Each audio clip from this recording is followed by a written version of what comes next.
Assalamu alaikum. Peace to you all. My name is Saba Ahmed. I'm a law student at American University.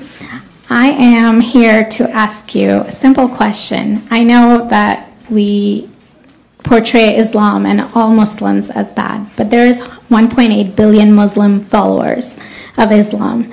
We have 8 million plus Muslim Americans in this country, and I don't see them represented here.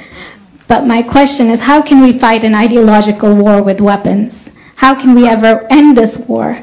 The jihadist ideology that you talk about, it's an ideology. How can you ever win this thing if you don't address it ideologically? Great question. I am so glad you're here, and I am so glad you brought that up because it gives us an opportunity to answer. What I find so amazing is since the beginning of this panel, which we are here about Benghazi attack against our people, not one person mentioned Muslims. We are here against Islam, or we're launching war against Muslims. We are here to discuss how 4 Americans died and what our government is doing. We were not here to bash Muslims. You were the one who brought up the issue about most Muslims, not us. And since you brought it up, allow me to elaborate with my answer. There are 1.2 billion Muslims in the world today. Of course, not all of them are radicals. The majority of them are peaceful people. The radicals are estimated to be between 15 to 25% according to all intelligence services around the world. That leaves 75% of them peaceful people. But when you look at 15 to 25% of the world Muslim population, you're looking at 180 million to 300 million people dedicated to the destruction of Western civilization. That is as big of the United States. So why should we worry about the radicals, 15 to 25%?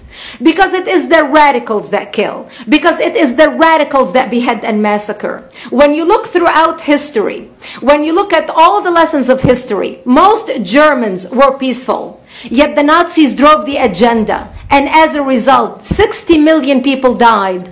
Almost 14 million in concentration camps. 6 million were Jews. The peaceful majority were irrelevant.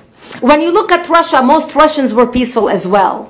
Yet the Russians were able to kill 20 million people. The peaceful majority were irrelevant. When you look at China, for example, most Chinese were peaceful as well. Yet the Chinese were able to kill 70 million people. The peaceful majority were irrelevant. When you look at Japan prior to World War II, most Japanese were peaceful as well. Yet Japan was able to butcher its way across Southeast Asia, killing 12 million people, mostly killed with bayonets and shovels. The peaceful majority were irrelevant.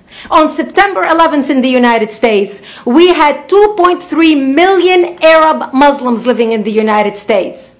It took 19 hijackers, 19 radicals to bring America down to its knees, destroy the World Trade Center, attack the Pentagon, and kill almost 3,000 Americans that day. The peaceful majority were irrelevant. So for all our powers of reasons and us talking about moderate and peaceful Muslims, I'm glad you're here. But where are the others speaking out? And since you are the only Muslim representative,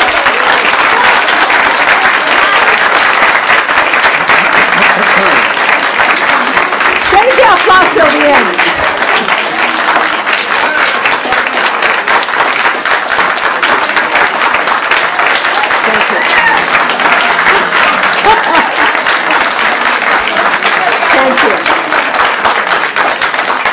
And since you're the only Muslim representative in here, you took the limelight instead of speaking about why our government, and I assume, are you an American? You're an American citizen. So as an American citizen, you sat in this room and instead of standing up and saying a question or asking something about our 4 Americans that died and what our government is doing to correct the problem, you stood there to make a point about peaceful, moderate Muslims. I wish you brought 10 with you to question about how we can hold our government responsible. It is time we take political correctness and throw it in the garbage where it belongs and start calling it.